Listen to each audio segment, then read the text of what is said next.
Je me sens un peu héritière du socialisme, totalement écologiste et très inspirée par le communisme, la notion des communs, de nationaliser des choses pour que ça nous appartienne à tous.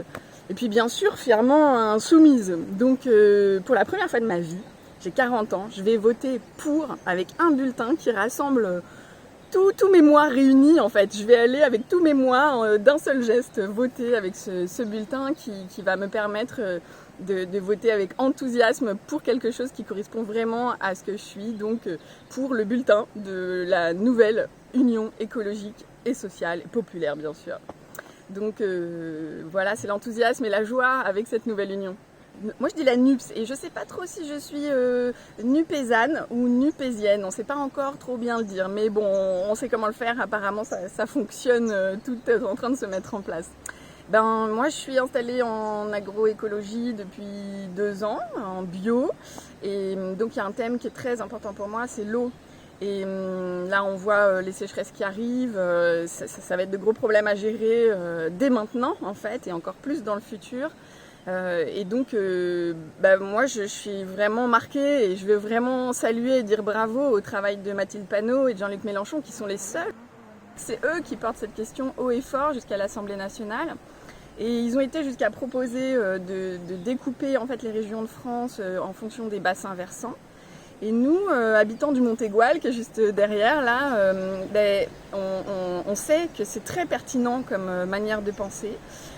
Parce qu'il y a à peu près 100 ans, les Gouales étaient complètement déforestés et ça posait des problèmes jusqu'à l'embouchure de Bordeaux là-bas, puisque le cours d'eau amenait tout le sable en fait jusqu'à l'embouchure. Et donc Georges Fabre et Charles Flahault, ils ont bien étudié tout ça avec une pensée très écologique. Ils ont pris leur temps pour comprendre ce qui se passait avec les bassins versants et ils se sont battus pour replanter les Gouales et ça a réglé le problème à Bordeaux. Et puis nous, ça a constitué ce qui est aujourd'hui le poumon des Cévennes en tant que cadre de vie, qu'en biodiversité, mais aussi le poumon économique. Toutes nos activités ici, les scieries, l'agriculture, le pastoralisme, tout est lié à ça. Et donc on a besoin en fait de ce genre de planification écologique sur du très long terme, ce qu'ont fait Georges Fabre et Flahault à l'époque. On a besoin de gens comme ça aujourd'hui qui vont décider des choses à l'Assemblée nationale, faire des lois pour que d'ici 50 ans, 100 ans, on laisse à nos enfants, nos petits-enfants, nos arrière-petits-enfants soit quelque chose de très vert et très vivable ou soit le Mordor en fait, tout simplement. Donc moi c'est une de mes causes importantes que j'ai l'impression d'avoir vraiment une réponse avec la NUPS et j'espère qu'ils vont pouvoir imposer ce thème à l'Assemblée nationale et faire des lois qui vont dans le sens de la protection de l'eau.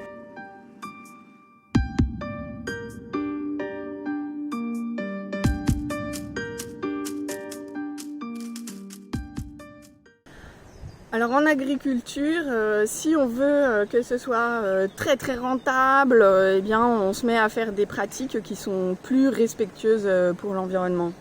Et si on veut vraiment respecter l'environnement, moi ici je suis dans un cadre très important, il y a la rivière pas loin, donc je m'impose des contraintes énormes pour qu'il n'y ait aucune pollution, que la biodiversité soit très vivante, etc. Et ça m'impose une manière de travailler très différente qui est moins rentable. Donc pour gagner sa vie en tout petit projet bio, ça reste difficile. Donc on est quand même nombreux à toucher le RSA par exemple en parallèle, le temps que notre projet en fait fonctionne. Et puis le problème majeur, c'est que la PAC européenne, elle n'est pas du tout adaptée en fait pour les tout petits projets comme le mien. Moi, je fais un jardin forêt, je rentre dans aucune des cases du système en fait de l'agriculture et donc on est beaucoup empêché en fait dans nos projets super écolos par ce cadre administratif qui nous empêche de nous déployer autant qu'on le voudrait. Et puis l'accès à la terre pour les paysans en ce moment, moi là je cherche des terrains pour développer mon activité, c'est très difficile à obtenir aussi. Donc voilà, il y a plusieurs freins et des députés à l'Assemblée nationale pourraient par des lois, y compris par la remise en cause de la PAC européenne, nous aider en fait à répondre à toutes ces petites problématiques pour plutôt favoriser l'agriculture bio et locale sur des petits projets très résilients plutôt que de favoriser, comme c'est le cas actuellement, des énormes méga structures agricoles qui fabriquent et qui produisent des choses pour les envoyer au Brésil là-bas. Enfin, ça n'a aucun sens, quoi. Les gens, ils veulent qu'on leur produise une nourriture locale et bio, et c'est ce qu'on veut faire, mais parfois voilà, la machine n'est pas adaptée en fait à ce projet-là.